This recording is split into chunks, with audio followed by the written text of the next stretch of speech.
What's up, everybody? Wakanda forever. Yo, it's Joseph R. Wheeler III, the artist, the founder, and the president of the ONYXCON Foundation. What's happening? What's happening? Happy weekend. Hope y'all getting it in. Hope y'all have, whether you got to work, whether you playing and working, whether you just with family and friends, relaxing, whatever you up to, hope you're enjoying it. That's what time it is. It's all about living your best art life. That's what we're here for. That's what ONYXCON is here for. Okay? And speaking of living your best life, your best artistic life, your best creative life, you support the arts. You know we all about the popular arts. What is popular arts? Everything from great movies, TV shows, video games, okay? The toys, paraphernalia, the lifestyle of the real fandom, all of that, comic books, all that, we're here for it.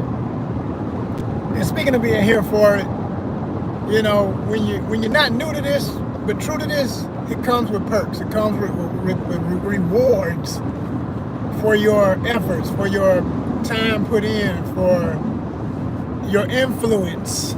People talk about being influencers on social media. Well, ONYXCON has been an influencer for over a decade and close to 2 decades. I mean, quite frankly, we're 4 years away from being able to say, we're 4 years away from being able to say 2 decades, but we had 16 years of service to our communities, plural, worldwide.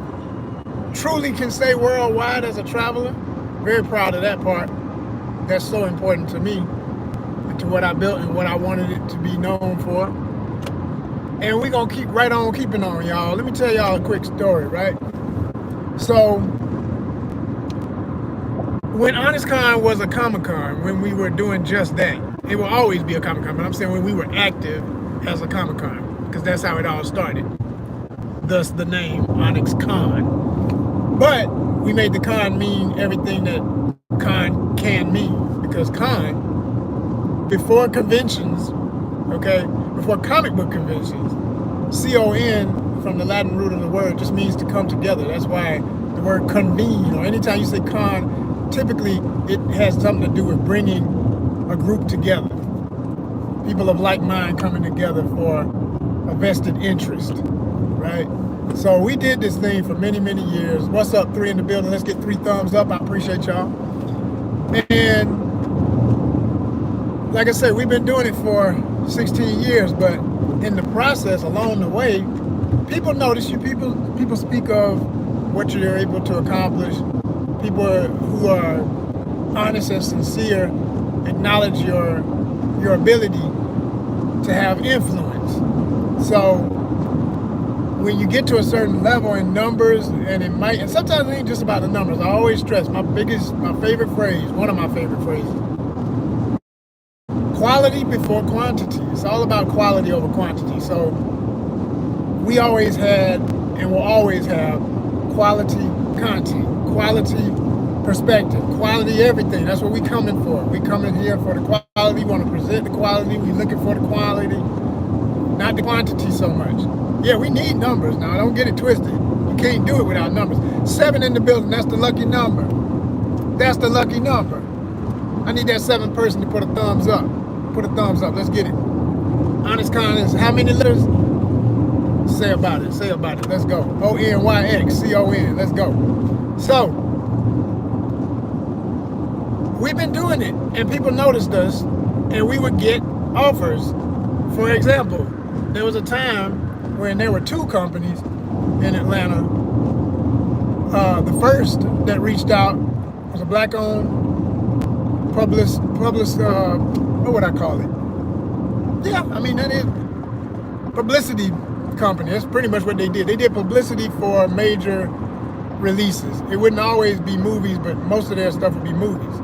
So if you're lucky enough to live in a town where they consider your town a major market for film when it comes out, there'll be companies like this that work with local radio stations and other popular media outlets to let people know about a movie that's coming out, and they'll do a pre-screening. So you hear people talk about pre-screenings all the time on Instagram. You see people's cool pics when they went to a pre-screening, all that kind of thing. So ONYXCON, we used to get a lot of invites to these pre-screenings. And then there was another company that followed that company, and they also did pre-screening. So we ended up at one time having 2 companies that would hit us up monthly and give us free tickets, all right? Free digital passes. And when I say passes, I used to get like, I think I used to get like 10, sometimes even 20 passes. It would be crazy. It was a real good look. And I rewarded all of our most dedicated soldiers, so to speak. All my people on the front line, all my people I knew I could depend on, all my people who always said, hell, when we get it, it's gonna be you on the back of the yacht with me. And you see, I didn't laugh when I said that, because I mean that. Like, it ain't nothing to it but to do it. But that life, you know, and I go to the level of speaking of yacht life because, first of all, because I'm an angler and a traveler. I like adventure like that. But people associate that with reaching a certain level of success in life and ability to relax and enjoy the best things in life. So I'm saying when we get to the best things, we get to these opportunities, red carpet premieres. Yeah, we did that too. The best one I ever went to, let me finish my sentence. When we get there, the people who've been riding the hardest, they're gonna be the ones with me. Always, always. Because that's how I rock. So, I remember the best one I ever went to, ever. I always say that one was just epic. The only thing missing was, at the time, I didn't have, I take that back. I had people, but, you know, reach out to people busy, they got too much going on. You know, that's always been the other thing. You could get the tickets, but then some people would flake, even on a free movie. They just wouldn't. Oh man, yeah, let me see. Yeah, I want to go, and then come down to it. Hey man, when you at? I'm so sorry, man. I had to do this. I had to do that. Or they just ghost because they embarrassed and don't want to tell you why they missed it. It's, you know, that kind of stuff would happen sometimes. But this one, that was the best one ever.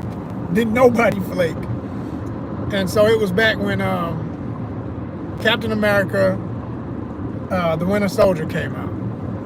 And they did a pre-screening in Atlanta at an exclusive theater, one of those, you know, with the, well, just about all of them got them deluxe seats now. I was gonna say the big cushy leather seats, but everybody got those now.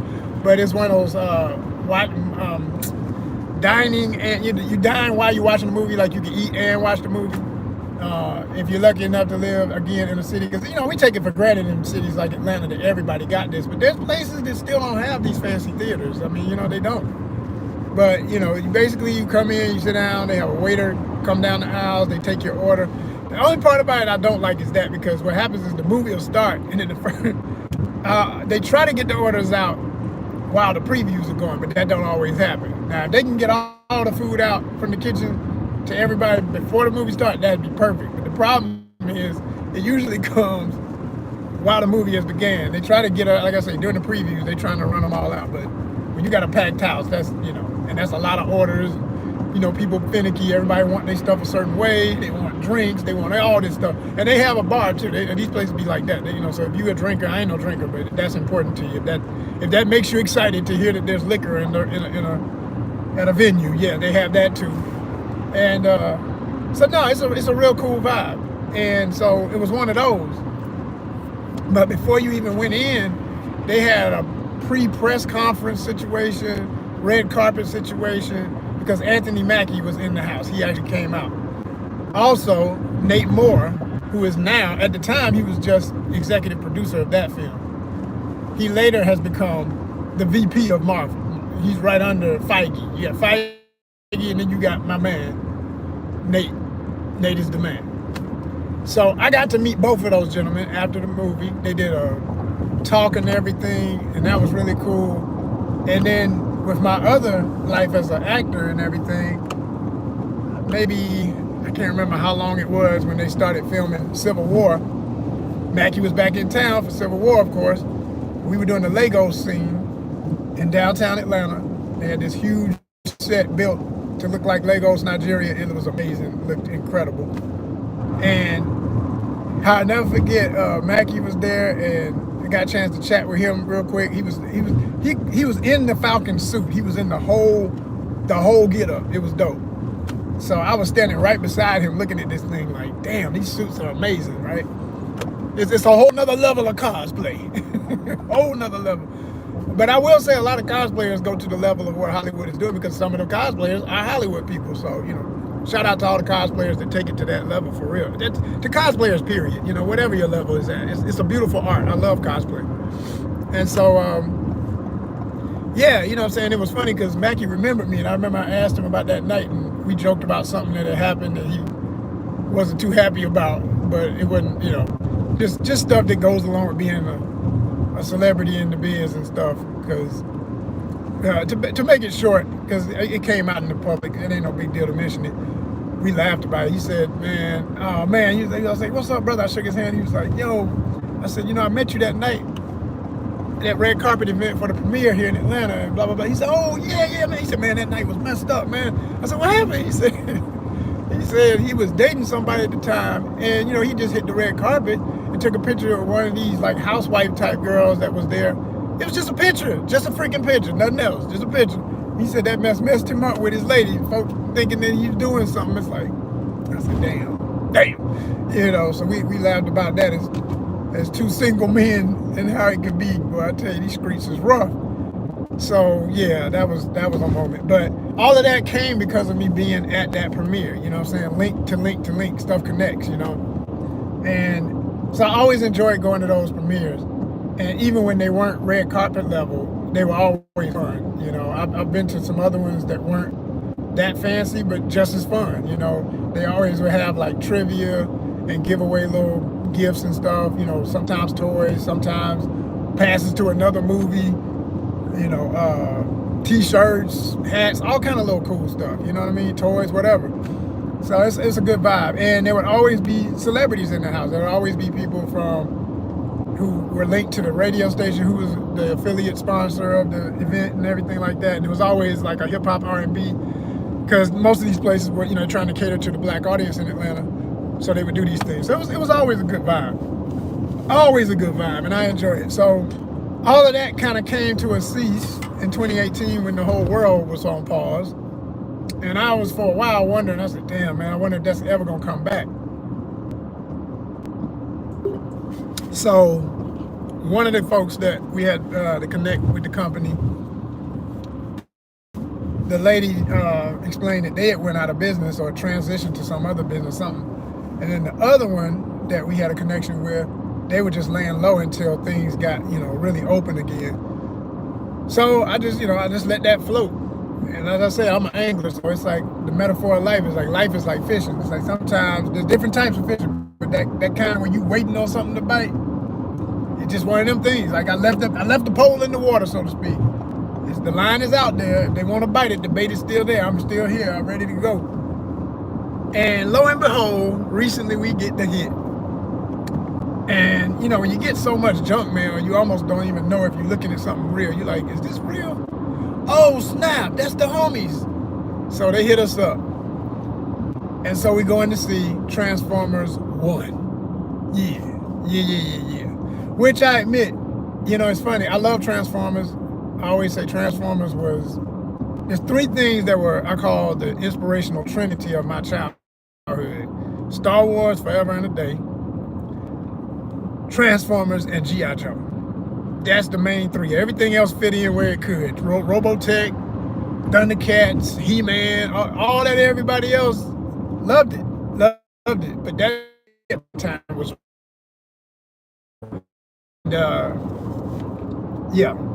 yeah, and Star Wars, always.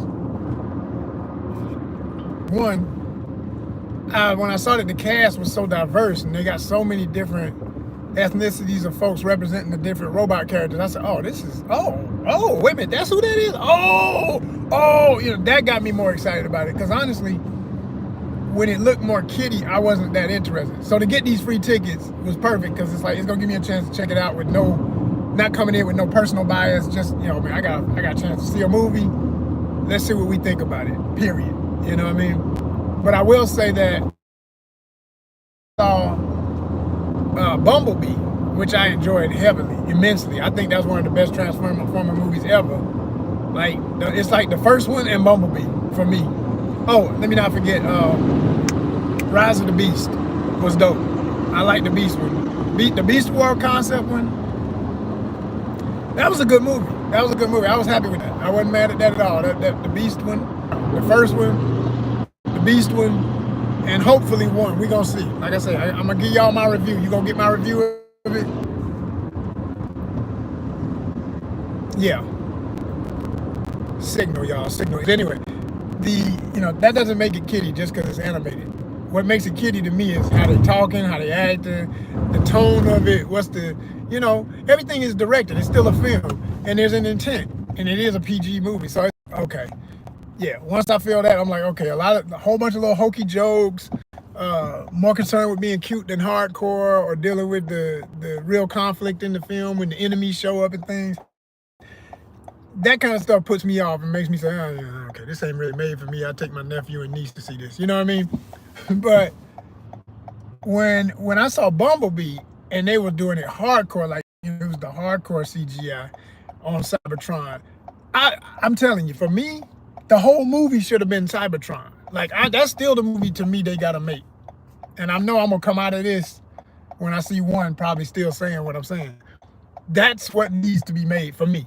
I gotta see that. I gotta see one hardcore, not the chunky looking, cutesy, stubby. Yeah. I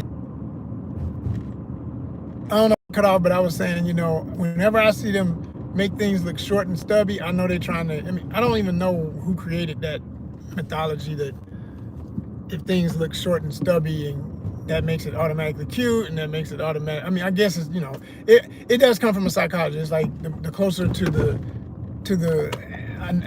anatomical attributes of a baby. Babies are short and stubby. So if you make a character that was originated as a stretched out, grown, tall, growing character versus stubby, okay, then it's more for kids than versus the live action Transformer movies where everything.